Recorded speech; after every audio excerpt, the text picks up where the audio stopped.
Get the latest Impact podcast right into your inbox each week. Subscribe by entering your email address at impactpodcast.com to make sure you never miss an interview. This edition of the Impact Podcast is brought to you by ERI. ERI has a mission to protect people, the planet, and your privacy, and is the largest fully integrated IT and electronics asset disposition provider and cybersecurity-focused hardware destruction company in the United States, and maybe even the world. For more information on how ERI can help your business properly dispose of outdated electronic hardware devices, please visit eridirect.com. This episode of the Impact Podcast is brought to you by Closed Loop Partners. Closed Loop Partners is a leading circular economy investor in the United States with an extensive network of Fortune 500 corporate investors, family offices, institutional investors, industry experts, and impact partners. Closed Loop's platform spans the arc of capital from venture capital to private equity, bridging gaps and fostering synergies to scale the circular economy. To find Closed Loop Partners, please go to www.closedlooppartners.com.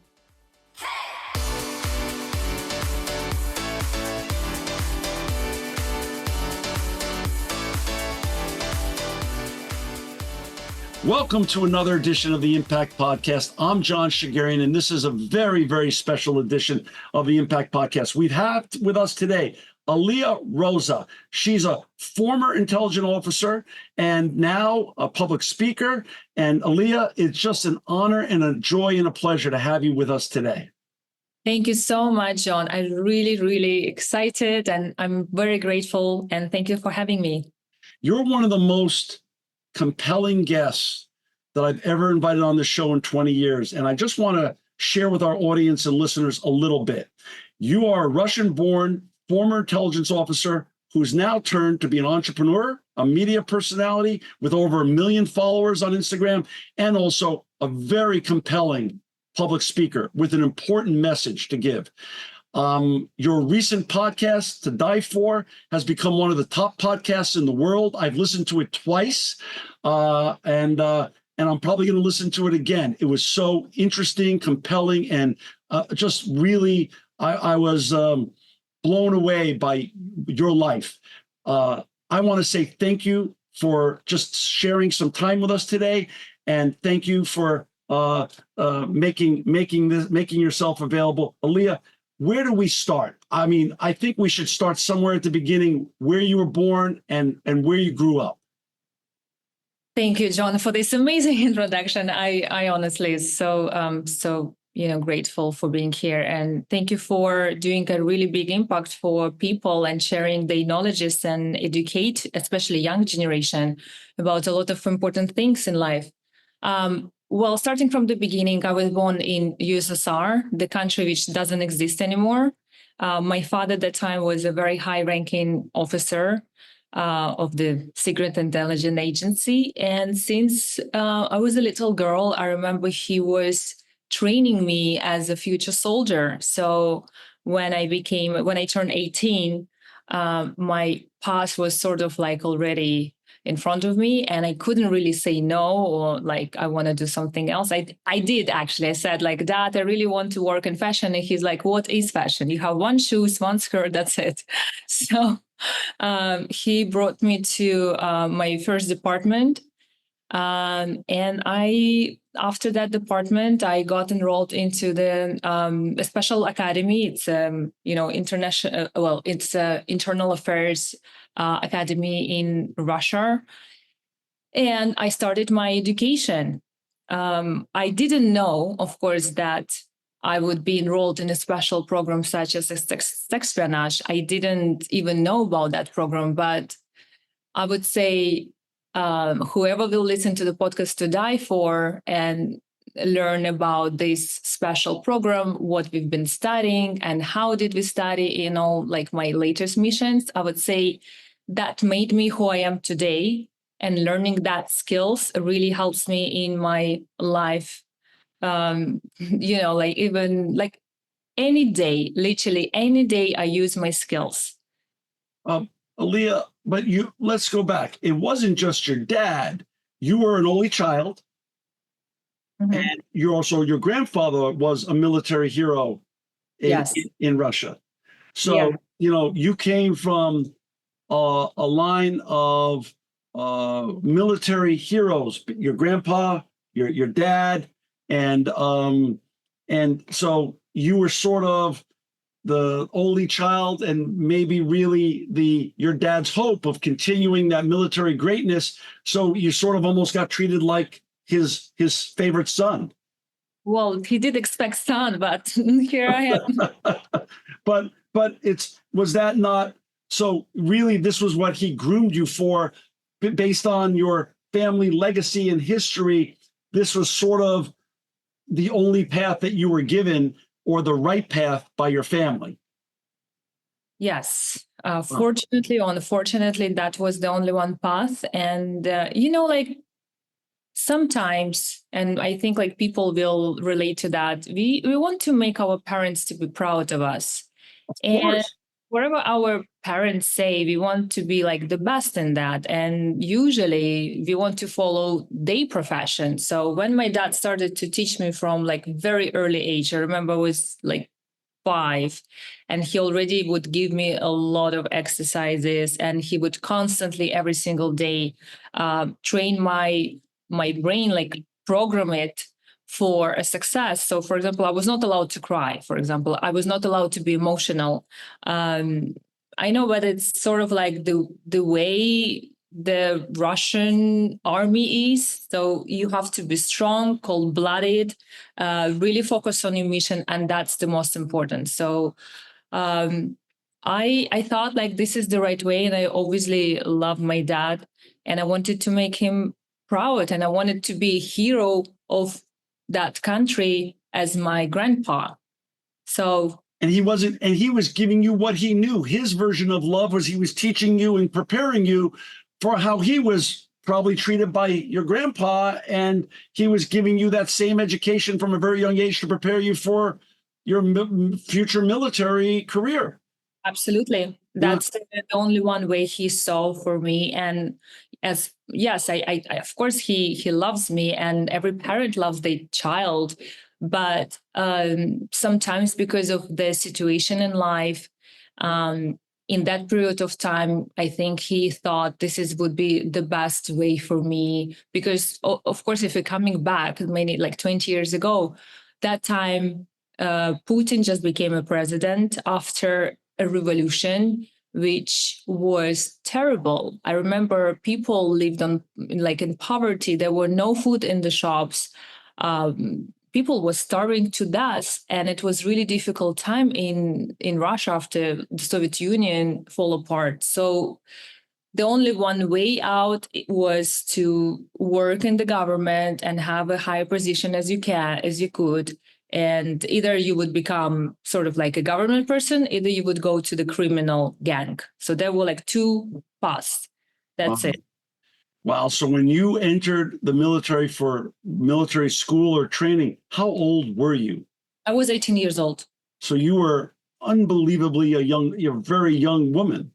Well, I mean, 18 years old in Russia, it really means that you're already adult, Right. and you have to be prepared for everything, for anything in life. And Russian, I mean, I don't know what's happening right now. I haven't been there for 15 years, but at that time when I was growing up, being 18, it means that you're completely adult and you have to earn your own money and you have to manage everything yourself. And, kids there, I mean, my time, we grew up very early. So by teenage years, I would like make already money. I would, go and work and like earn money. So for me, 18 years old was the time when I understood, okay, I'm adult. I have to take care about myself. So talk a little bit about that experience of being trained uh, by the military complex of the Russian military complex, and then how you got pushed into that, as you said, not just traditional military, but more military intelligence, which then also was another subsector in that, in the espionage space. Well, when I just got enrolled, I basically studied all the, skills which any agents would study, like, martial arts and shooting from different types of guns and all the, like, criminal law, administrative law, the history and all that. So it was just like basic subjects. More than that, a little bit of James Bond stuff too, like offensive and defensive driving and how to break and enter and all that cool stuff, right? I learned extreme driving. I learned how to open, for example, doors using the hair clip, the hairpin.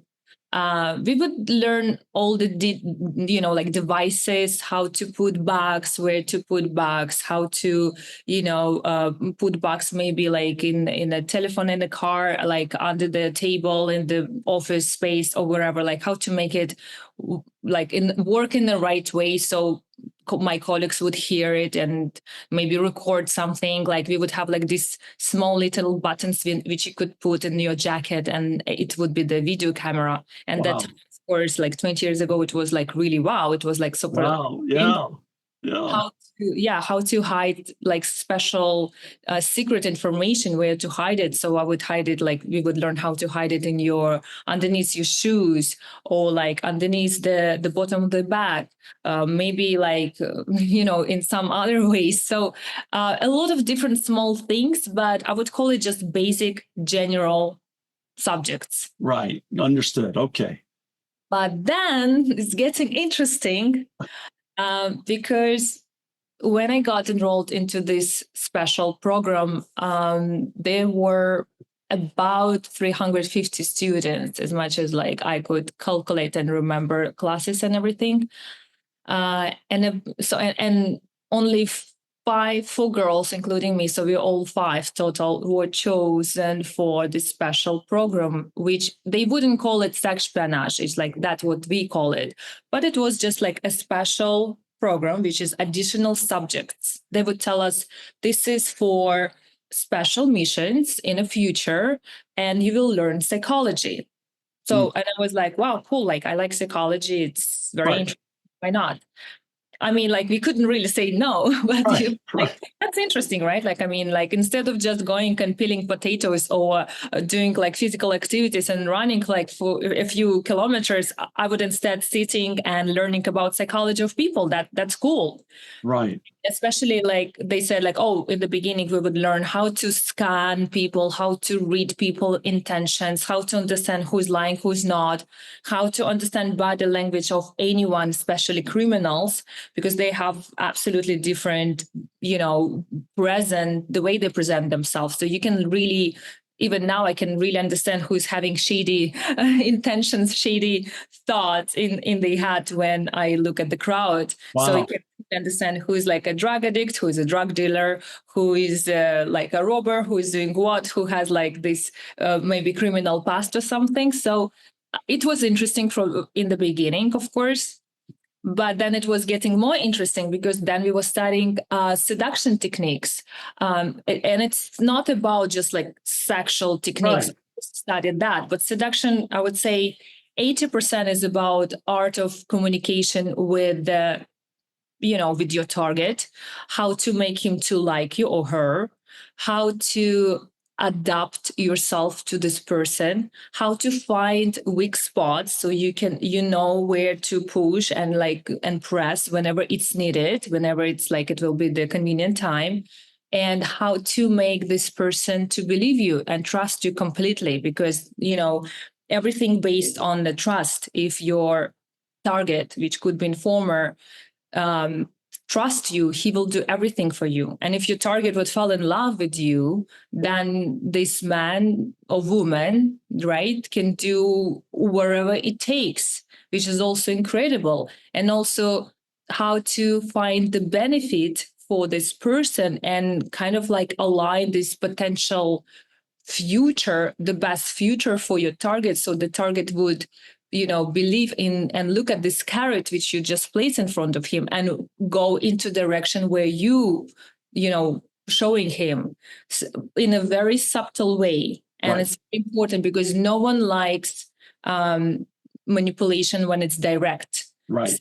when you do it in a really subtle way and you make person to believe that he is the best version of himself with you only, then it's much stronger than any drug in the world. So this was covert manipulation, not overt manipulation.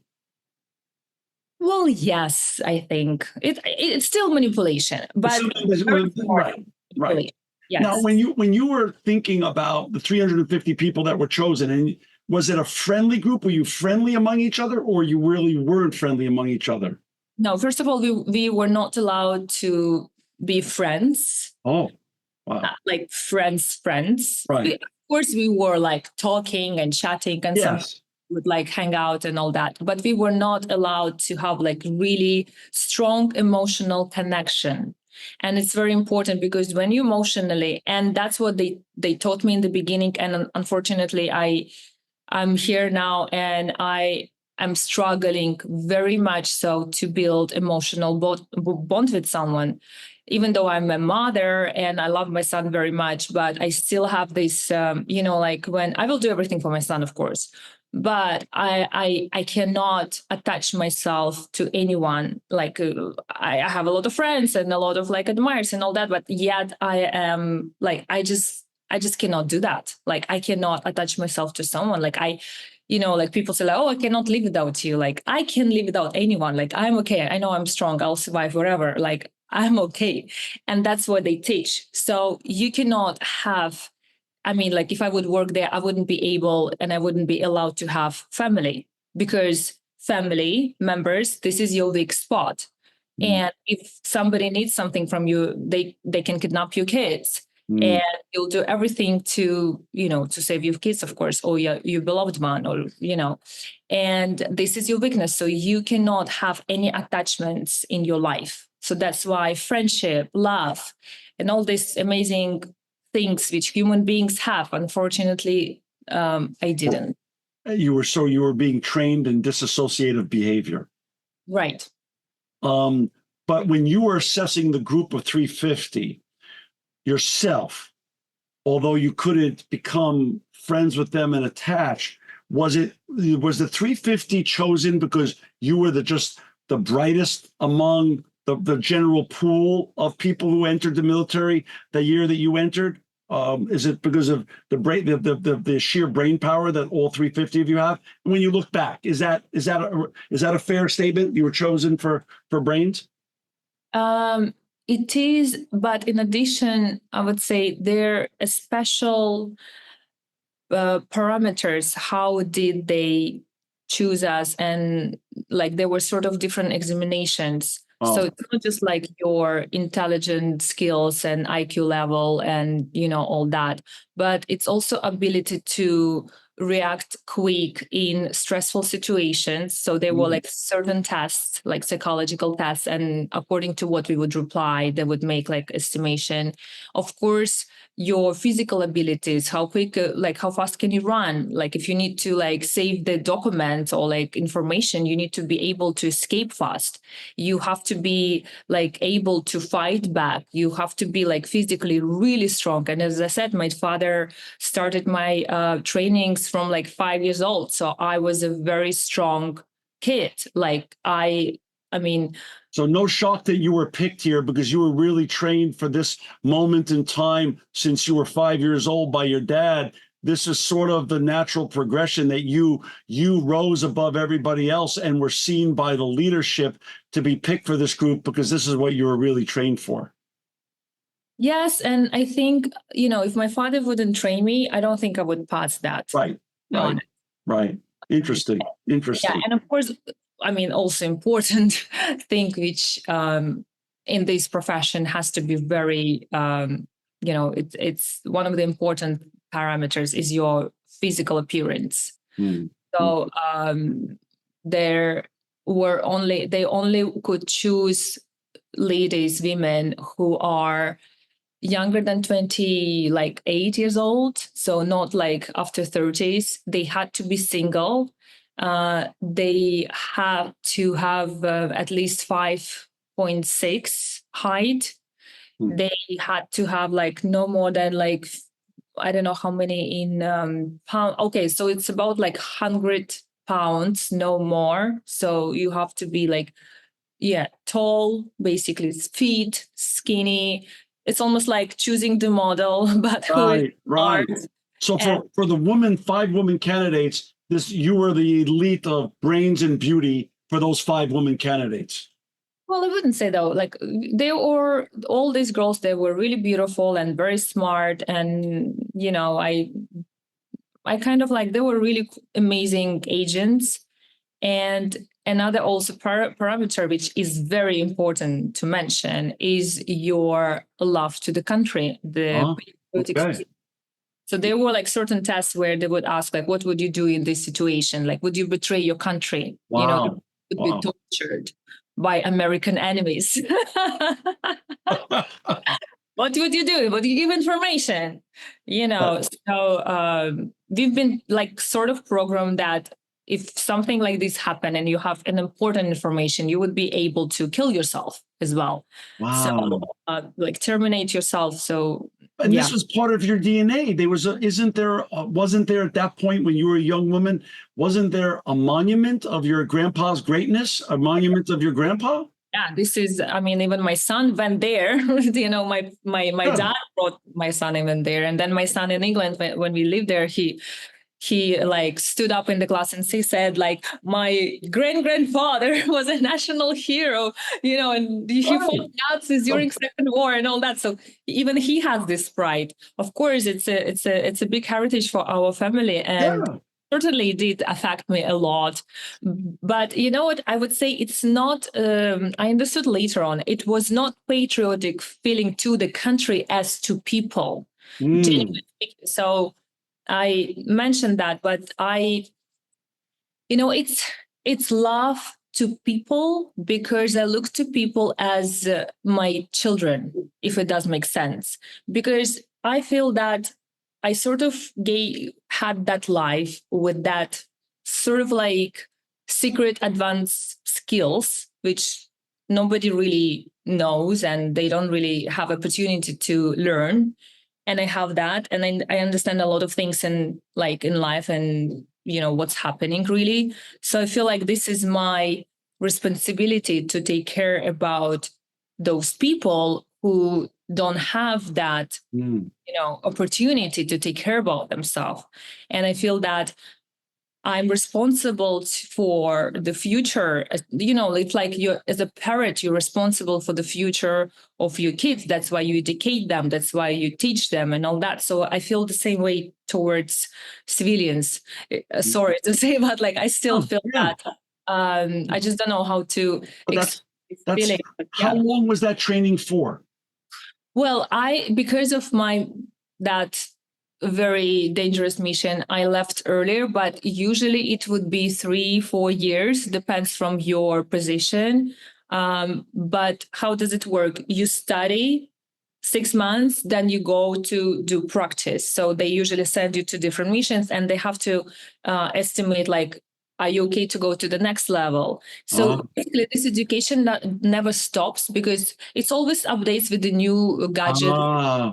They raise the bar every time you come back from another mission succeeded in. They raise the bar again and again. Wow. And again, and anything I ask you during the taping of the show that's inappropriate, you just please stop me and you tell me such, because that's not the purpose. But I assume people would go out on missions out of that 350 group, and sometimes they never came back. Of course, this is part of your job. But this is part of your sacrifice. Right. So it would be like, it's an honor to die in a fight. Right. You're dying for the greater good. You're dying for the greater good. Absolutely. I get it. So, okay, the training happens. You're 20, 21 when you start doing more missions. Yes. So I started when I was actually 19. Like I went for the first missions to, like for the first like kind of like missions where I just started to learn what is it all about, So, and then we were moving forward with all these missions later on. When did the again, I listened to your great podcast, and again, for our listeners and viewers, it's To Die For. It's one of the top podcasts in the world. You can find it on Spotify and Apple and any other great podcast platform. I urge you to listen to it. I sent it out to at least 50 or 60 of my friends, and they all just were blown away by your story.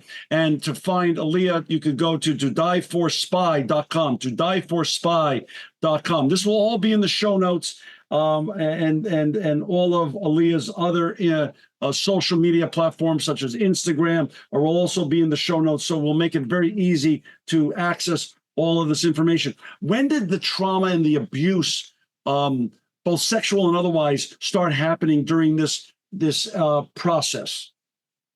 Well, literally on the second week when I came to my department, and I explain all this in details in the podcast, because it's just like, I'm okay now. I've been, working with many therapists, so I'm okay to speak about it. But it's just like really sort of like difficult to listen, I would say, because I was lied. My colleague called basically to our home, like the home number, and that time I didn't have my cell. Obviously, it was like 20 years ago. So he called to my home number. My dad picked up, and my colleague said, "Well, we have a murder, so she needs to come as soon as possible to the department." And it was about like 8 p.m. or something. Wow. And my dad was like, "Come on, quickly! Like, it's alarm. You have to go." So I came to the department, and I understood that there was nothing like that. There was no work, and the person who knew my father and actually was much higher rank than mine, of course, that time, he just took advantage. And I just because of the respect to the people working there, and also he was my sort of like boss, right? I couldn't disobey. And I just froze, and I tried to negotiate. I was like, "Well, I cannot do it because I'm virgin. I cannot do this because I have period. I cannot do this because like my dad will notice something. Like, I just cannot do it." Right. And it didn't work, of course. And it was my big trauma, and I didn't know it was a trauma. So I kind of like hid everything inside of me. I didn't tell anyone, and it was just like abuse after abuse after abuse after abuse. And I just went into this trap of sexual abuse without even understanding what's going on. And then I understood that, oh, well, like every woman who work there, they have the same situation. So that's why women would never have their private lives, especially if you're agent and you work in the field. And none of them would have like husbands or boyfriends. It's like no kids. So, and everybody would have this situation where they had to sleep with different colleagues or like bosses or whatever. So I thought, maybe this is this is how it's supposed to be, I guess, like this is the way. So, yes. Yeah. So the trauma started early. And again, we're using the word trauma now, 20 years or so later. Trauma wasn't part of our vernacular. Mental health and wellness wasn't even part of our vernacular 20, 25 years ago. It just wasn't openly talked about like we're talking about it today. So how would you, as a 19 or 20-year-old, know? I mean, people much older didn't talk about it back then, frankly speaking. Yes, I to be honest, I think like in Russia, they still don't have anything like that. Right. I mean, and you're right. But even in more evolved, in societies, as we've discussed, other societies as well don't talk about it as well. So it's not just Russia. It's just not Russia. So yeah, I think like, in those countries like Russia or Cuba or Malaysia, or like, I don't know about Malaysia, but I think like in Saudi Arabian countries and all that, they just don't have the culture of the wellness and right. healthy, mindset, unfortunately. And I think kids have to be taught, like, I mean, have to learn that in the school, that they have to take care about their mental health, and this is very important. So this trauma started inside of with your superiors and colleagues while you were also being trained to go out and do your special missions. Yes. So it was actually, as my boss that time, the colonel, he said this is part of the education. So every single female agent had to go through that. And I mean, even worse. I'm talking about like really big abuse, like with orgies and even like some fetish crazy things, which thank God I didn't do, because I, coming, to I don't want to spoil the podcast, whoever will listen to it, if they didn't yet. So, Right. But I kind of like, when I understood that, I tried to organize my life there in the way where the colonel could protect me in a way. So even though he was the abuser and the manipulator, I still made him to protect me. Well, let's just look at it from I'm in a corporate setting and I'm the CEO of a corporation. This was, from a hierarchical standpoint, you were using your intelligence to figure out, well, wait a second, if I ingratiate myself to the leader of this hierarchy, I can then maybe be safe by even engaging in this behavior that seems a little bit off base, but you were learning that as part of this military or paramilitary organization was sort of normalized among your peers. Yeah, absolutely. I mean, it was, and I didn't really had that. I don't know. Did I don't know. Did I had any other option? I don't know. But like that time, I was just 18 years old, and I didn't really know anything about relationship, and you were doing the best with what you had at that time. Right. I just didn't want to sleep with all this men. That's all. Yeah. The most Right. important for me, like, I cannot do that. Right. I just tried to save myself as much as I could. Did you and the other, did you and the other, there was you and 4 other women, did you compare notes or not really? You just learned what was going on with them, but you didn't compare notes? We didn't compare notes. Did you talk to each other about this is what happened to me, what happened to you, or no? Yeah, absolutely. Oh, and okay. how I knew about them having orgies. Wow. That if I wouldn't protect myself, then the next girl would be me. And I didn't want to do that because it's like it was out of my understanding. Right. So talk a little bit about, so what was, okay, so now you're involved with the leader of the organization, the top guy. Where did this evolve to in terms of your missions, and how did that go?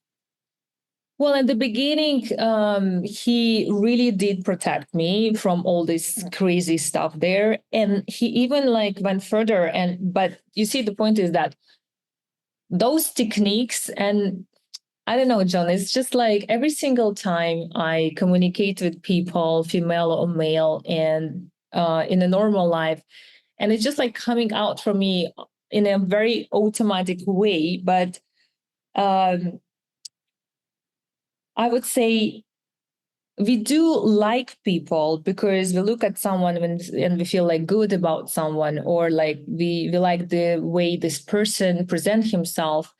But if you know a little bit about these psychological techniques and you behave in that certain way, I mean, you can make anyone really like you. And if you need to fall in love with you, if it's like, different, I mean, like if it's the whole target. The superpower. You had a secret superpower. Well, I think everybody can learn any superpowers if they really want to. We all can like learn and craft our, skills. But as you said, he was a more seasoned professional, the gentleman was, your boss. And so I assume he was a master at these superpowers. So he was using them on you as well. Of course, yes. And that's how it was. It was like a game. But did you fall in love with him? I mean, absolutely not. Okay, so it didn't work on you because you also knew you were already being trained on this information yourself, so you knew how to disassociate from that. John, it's a one Russian statement, very important, which I always keep in mind. Always. Yeah. Never attack straight away, because revenge is a cold dish. So meaning that you will always have chance for the revenge. Wow. Okay? Just wait and analyze. And sometimes it's better to see and just sit down and wait rather than just attack and make a fight. Got it. So, understood. Brilliant. Yeah, even though I was really angry, and that's what my dad actually taught me, to be super cold-blooded. So of course I was angry and all that, but I wanted to win and I wanted to succeed. How did you evolve professionally in terms of your missions, and how did you become, for lack of better terms, one of the chosen Red Sparrows of Russia, or one of the chosen? What was that division called, by the way? What would be an analogous for our listeners and viewers, Aliia? What would that division call? Is that a CIA? Is it a different version of that? What would that be called in America or some other country? Okay, so it would be called sort of DAE, right? The drug enforcement. Okay.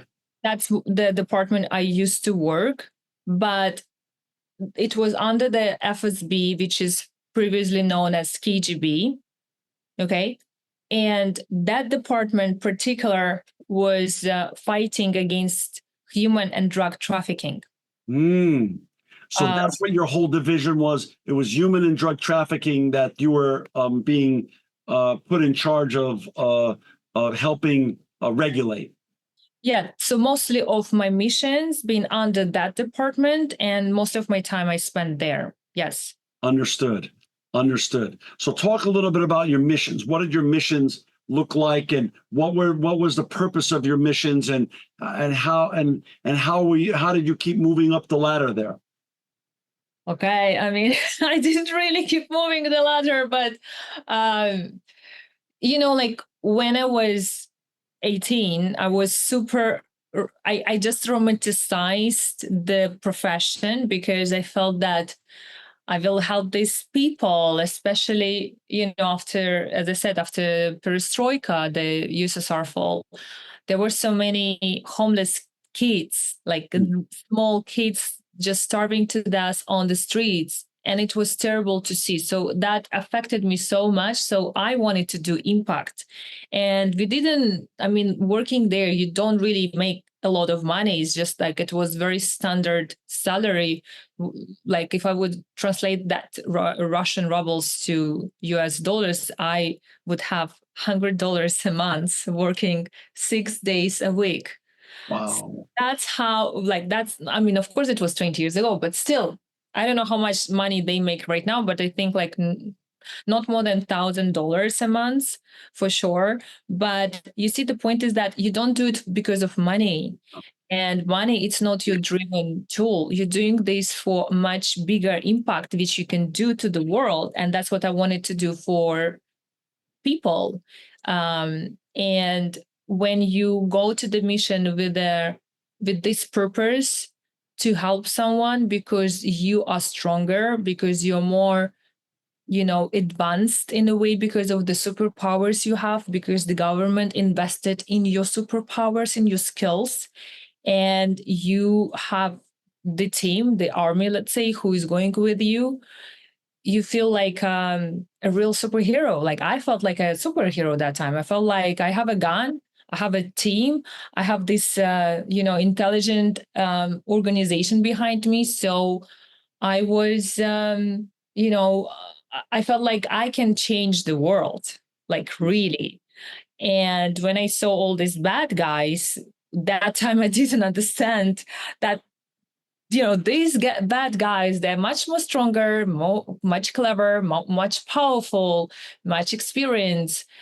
I didn't understand that. I thought like I will succeed and I will terminate my target or make my target to do what I will tell them to do. And I guess that's also one of the brainwashing programming technique, which as agent we used to get in order to complete our mission. So if it's a I forgot the name. Oh my God, I'm so sorry. But it's very important to have in your mind um, the vision of your success before getting there. So visualization. Win the war before the first fight. And it's very important. If like you have any doubts that it may go something wrong, you'll fail. And this is very important in any situations in life, in the business negotiations, in like anywhere. Like if you go to the job interview and you feel like you don't deserve it, obviously you will not, you will fail. That's the whole thing. So you went into every mission, you were trained to go into every mission visualizing success. Only. Like even if I have fears right now, like, public speaking, and public speaking is number one, fear. And that fear is on the second place. And I was thinking sometimes, like when I go to the stage, I'm like, like I have this like butterflies in my belly. And I'm like, wait, girl, like, come on, like you've done it so many times, you know how to do it. Just like, I just like, like when you allow this negative thoughts come to your mind and create this negative virtual reality, it doesn't exist. That's right. Okay? But you put yourself into virtual reality and you start to experience, your brain starts to send all these impulses to your body, and you start to experience anxiety and, fear and like negative emotions. Like you don't need that. What if instead you will imagine yourself be the best version right now and like make it happen? So that's one of the best technique, is anchoring for these sort of occasions. If you feel like you are anxious or you feel uncomfortable, you have to do technique 333. It's basically when before missions, if I would feel like I'm scared, then you need to bring what happens. Your brain goes to this kind of like negative virtual reality, which is like it doesn't exist yet. And to bring your brain back to reality, you have to see and notice three things around you, like, I don't know, car, like door, table, whatever. Three things you hear, like birds singing, the car like driving, or somebody talking on the phone, and three things you feel. It could be like the fabric which you touch from your jacket, or like a table surface, or like wherever, anything else. So you put your brain back to the reality, so you feel more stable. And this is very important when you need to quickly come back to you and be in this reality, understand like everything is okay, everything is safe, even the war happens, but like I'm still alive, I need to do it, so I must do it. And you go ahead and you do it.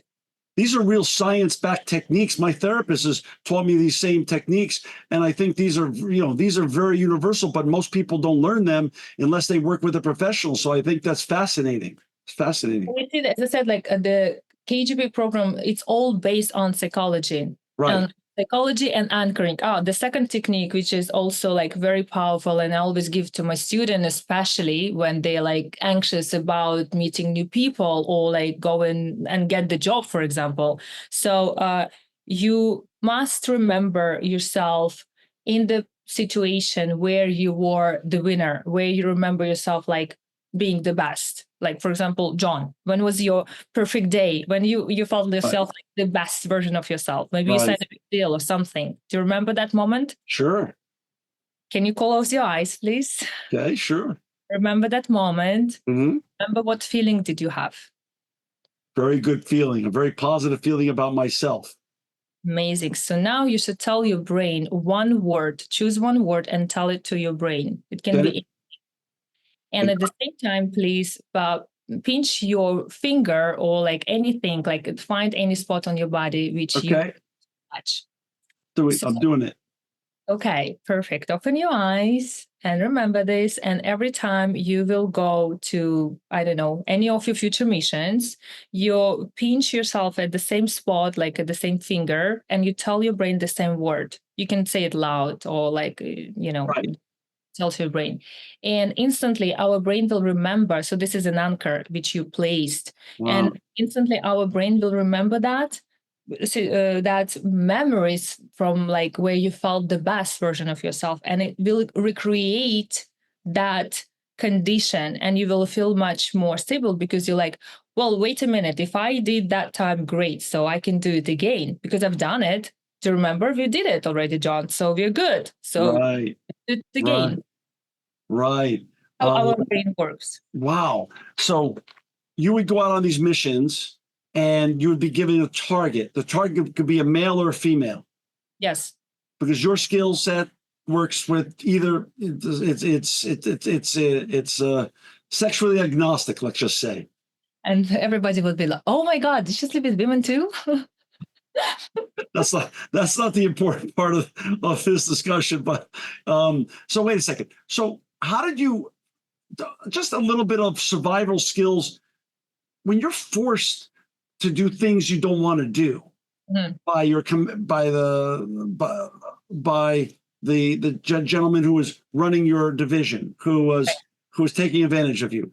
Oh no. Is that when you leaned into your disassociation skills? So during those times you've disassociated from that, so you're able to put that in a part of your brain and disassociate from it and function normally otherwise?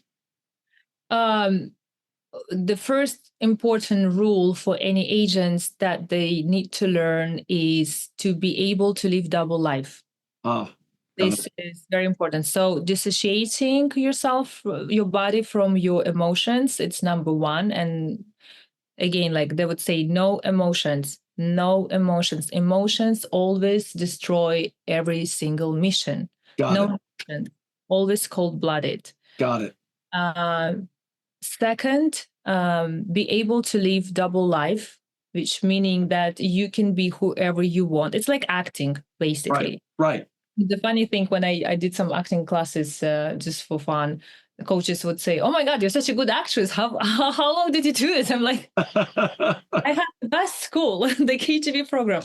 So anyway, coming to the point, you have to be able to live like double life where you can be father and great, like husband and son and friend and business partner.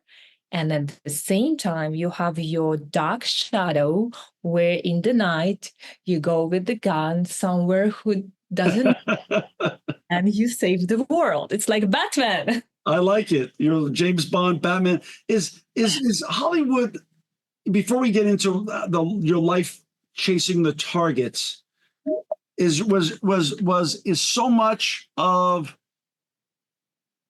does Hollywood get it right, or is it really are they off base when we watch Red Sparrow, when we watch Black Widow, when we watch Salt? Is it just an over glamorization of really what was going on? Okay, from all the three movies, personally, I like Salt. Okay. Because it was closer to the reality. Okay. Then the second place I would put Red Sparrow because of the understanding and idea of having these schools in Russia, because people think that this is all made up, which is so funny because nobody questioning geisha school in Japan. Why do you question, that Russia do they have these schools? So no, I do believe that these schools are established everywhere in the world, not just in Russia. Right. And the third movie is the Black Widow, because Black Widow is completely fictionalized, but I do like the story in the beginning, like her story, Natasha Romanoff. The story of that, the way she was raised, it's very similar to what basically girls are experiencing when they are raised in that circumstance. Yeah. Yes. But what you just said is so important. I don't want to gloss over that. It's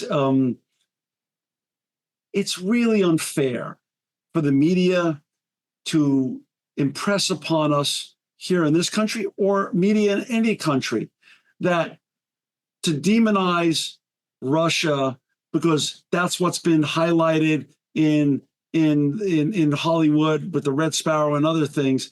The truth is what you just said is probably closer to reality. Every country is engaging in some version of this kind of behavior, whether it's called sexpionage or whether it's called, you know, whatever version it is. But this exists all around the world. It does, but you know, in the end of the day, I would say I know a lot of stories, as I do believe American agencies also have where, and I think like James Bond, that's why it's so, you know, popular. And for so many years, people just love this movie and love watching it because Right. at the end of the day, it is really true. Agents undercover really save our world without us civilians knowing it. Right. Because honestly, getting the information about the future nuclear bomb or any other like viruses really saves a lot of lives. Understood. And they do risk their lives, not for money and not for fame, because they will never have that. They just Right. because they cannot live in another way. You know, it's just like it's just in your DNA. Like you are you're responsible for people's health and future and peace. That's it. Understood. Understood. So now you were given targets, both men and women. Explain how that would work, and then how you went about, you know, without giving away too much for the podcast. We want people to listen to the podcast. Again, the podcast is to die for. It's one of the top podcasts in the world. It was dropped earlier this year. I've listened to it twice, and it was hosted by Neil Strauss, who of course wrote this bestseller years ago, The Game. Neil Strauss did a very not only amazing and thorough job with this podcast, but also very sensitive to so many of the issues that were around trauma and mental health and wellness and recovery and healing. Just amazing. I thought he did an amazing job. And I'm sure that was a fascinating process. We'll get into the process in a little while. Talk a little bit about the process of targets and how you went about succeeding in those missions. I would love that. And I think that I just love pigeons. But for your audience, for people to understand it in an easier way, I would translate that, you know, missions into business. Okay. For example, you have a target, a new job in your dream company. All right. So what do you need to do really as a spy? What spy would do in this situation, right? Right. So number one, have as much information as you can about that company, people who work there. Of course, you can do research and you can Google and blah, blah, blah, but you need like information about, you know, personal qualities of those people who work there. Like, you don't know, like, what's the atmosphere there, right? So you would like to learn. So what do? You need to find and recruit informer. Okay, so how do you find informer? So you target this informer. You can target this informer in the maybe restaurant during the lunch break, or maybe in a special events like corporative events, conferences, whatever. So you target this potential future informer. Second step, the third step actually, you need to make informer to like you, and not just like using mirroring and copying and you know, persuasion techniques, but the most important thing, you need to find out what your informer's dreams are, what's his goals, what's his needs. Right. And then you need to find out how you can give this you know, needs to him. How can you be helpful? Because it has to be mutual, otherwise informer will not give you information. Right. Okay. So the next step is getting closer to the informer and build emotional bond, which means emotional bond from the informer, not from you. Otherwise, you will be trapped in this emotional relationship. So you Wow. do the opposite. So in there, where you include sex, You can include, of course, you start from friendship. Number one, you never go with the sex straight away because Right. this is really everything. Right. I always tell to my students, female, if you want to build emotional bond, which meaning like serious relationship, you should not sleep with the man in the first dates. They ask like, what date? Third date, fifth. It's not about how many dates. It's about building emotional bond. And that's important. And it's not only in a romantic relationship, but in business too. So if you kind of like becoming friends, sort of, then it's easier for you to ask something, like to ask a favor. All right. So, but if you like go ahead and you start doing that, then this will be so direct and manipulative. So the person would just back up because it's too much. Okay. So you don't want to do that either. Right. So you build emotional bond, you become friends, then you add sex if it's needed, depends from your mission and depends from your target. And then after, the next step is when everything is sort of like fixed and you see that your informer is loyal and trusts you, and you can do some tests to see, does this informer trust you? Is he sort of yours? When you understand that he is or she is, then you can give tasks. So for example, go to this company and drop my name that I'm the professional expert in this industry and and you have like a friend of your friend who knows me, like just put like these seeds into the, soil of the company. So kind of like raise this, like promote me. Or maybe invite me to the corporative event where you can introduce me. So it's exactly how the spy would do in that like certain mission, like connections, introductions, information, and then the spy, which is you, basically take over using this information which you already have after analyzation of the whole thing, of the whole situation. Then you go further and hit the target. That's all. This edition of the Impact Podcast is brought to you by Engage. Engage is a digital booking platform revolutionizing the talent booking industry. With thousands of athletes, celebrities, entrepreneurs, and business leaders, Engage is the go-to spot for booking talent, for speeches, custom experiences, live streams, and much more. For more information on Engage or to book talent today, visit letsengage.com. This edition of the Impact Podcast is brought to you by ERI. ERI has a mission to protect people, the planet, and your privacy, and is the largest fully integrated IT and electronics asset disposition provider and cybersecurity-focused hardware destruction company in the United States, and maybe even the world. For more information on how ERI can help your business properly dispose of outdated electronic hardware devices, please visit eridirect.com.